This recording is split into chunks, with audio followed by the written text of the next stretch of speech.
11 বছর লহনা তার 12 নাহি পুরে, আর 12 বছর পূর্ণ হলে সন্তান দিবে কোলে মহারাজ।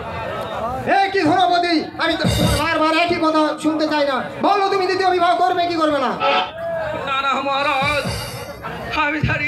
আমি তো জানি ঘরে নারী দুটি যার সুখ শান্তি নাই তার মহারাজ, তাই যে আমি দ্বিতীয় বিবাহ করতে পারবো না মহারাজ।